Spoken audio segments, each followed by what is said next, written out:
Hi అండి, welcome back to Madhu's cakes and vlogs.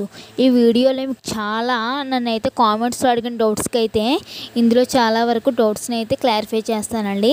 Next ఇప్పుడు నేను చూపించిన డిజైన్ అయితే నేను నేర్చుకుంటూ మీకైతే చూపిస్తున్నాను. ఈ వీడియో నాకు ఎలా వచ్చిందో ఈ డిజైను మీకైతే చాలా వివరంగా చూపిస్తున్నాను చూడండి. ముందుగా అయితే క్రమ్ కోట్ చేసి అయితే ఫ్రిడ్జ్లో పెట్టేసుకున్నాను. ఫ్రిడ్జ్లో పెట్టుకున్న తర్వాత నేనైతే ఈ విధంగా కలర్స్ అయితే కలుపుకుంటున్నాను. క్రమ్ కోట్ చేసుకుని 1 అవర్ అయితే ఫ్రిడ్జ్లో పెట్టుకున్న తర్వాత ఈ పని అయితే నేను చేస్తున్నాను. అప్పుడు నేను కలర్ మిక్సింగ్ అయితే చేసుకున్నాను. బయటికి తెచ్చుకొని పింక్ కలర్ అయితే వేసుకున్నాను. నేను ఈ కేక్ని 2 షేడ్స్లో చేద్దామని అయితే అనుకున్నాను. నేను ఇది ఇప్పటి వరకు అయితే ఈ విధంగా 2 షేడ్స్ అయితే వేయలేదు. పైన టాప్ అండ్ కిందేమో హాఫ్ వరకు కూడా పింక్ కలర్ అయితే వేద్దామని వేసుకొని బాగా కలుపుకున్నాను అనమాట. ఖచ్చితంగా అయితే జెల్ కలర్సే యూస్ చేయండి. లిక్విడ్ కలర్స్ కానీ మనం యూస్ చేస్తే విప్పింగ్ క్రీమ్ అనేది మెల్ట్ అయిపోతూ ఉంటుంది. నెక్స్ట్ నేను చేసేది సమ్మర్లో కదా, నేను ఎప్పటికప్పుడే అంటే నా వర్క్ ఫినిష్ అయిపోయిన వెంటనే నేను ఫ్రిడ్జ్లో అయితే పెట్టేయడం జరుగుతుంది.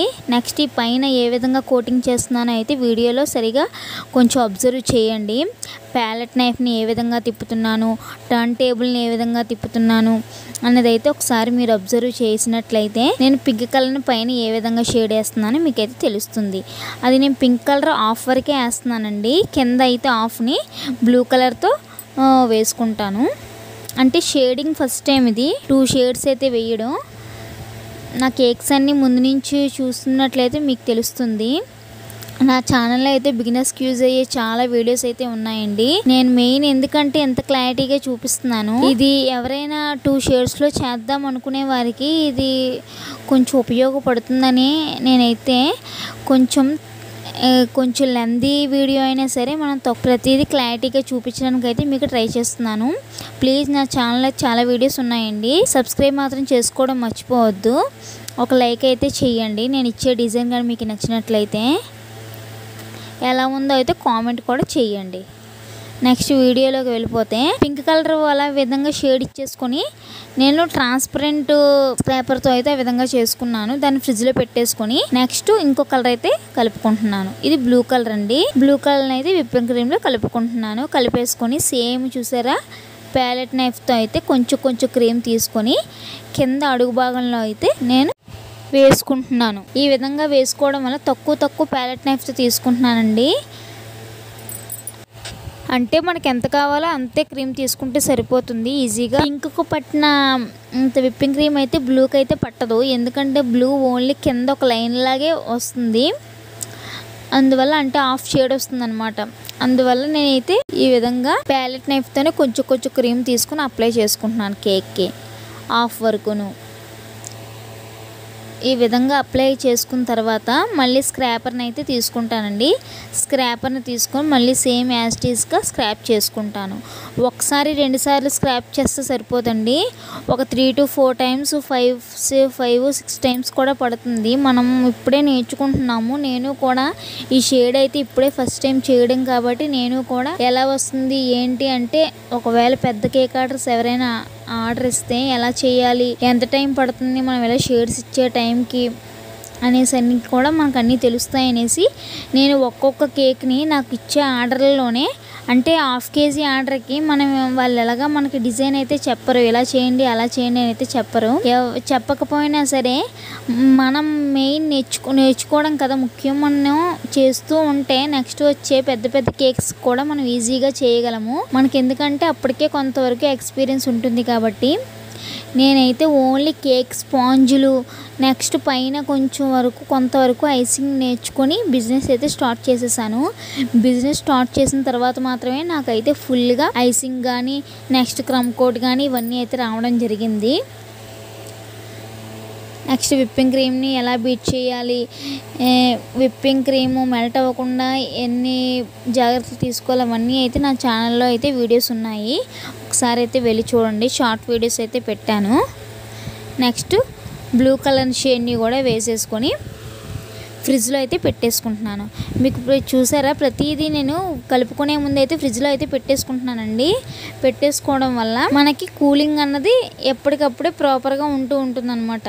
అంటే బయట పెట్టుకుంటే ఎక్కువసేపు మనం హైసింగ్ చేస్తూ ఉంటాం. 10 మినిట్స్ అయినా బయటని పెట్టామనుకోండి కూలింగ్ తగ్గడానికి ఛాన్సెస్ ఉంటాయి. మనం వెంటనే పని అయిపోయిన వెంటనే మనం ఫ్రిడ్జ్లో అయితే పెట్టేసుకోవాలి. అప్పుడు మిగతా వరకు మనం బయట చేసుకోవాలి. ఇదైతే 1M నోజుల్ అయితే తీసుకున్నానండి. 1M నోజులు ఫస్ట్ ఒక పైపింగ్ బ్యాగ్లో అయితే కలర్ వేసేసుకొని నెక్స్ట్ ఇంకో పైపింగ్ బ్యాగ్ అయితే తీసుకొని దాంట్లో 1M నోజుల్ని అయితే పెట్టుకొని ఈ విధంగా ఫ్లవర్స్ అయితే పెట్టుకుంటున్నాను. ఎందుకంటే నేను 2 కవర్స్ అయితే పెట్టుకున్నాను. ఒక కవర్ అయితే చినిగిపోయిందండి. చిరిగిపోవడం వల్ల మళ్ళీ నేను డిజైన్ అయితే ఇది అని అనుకోలేదు.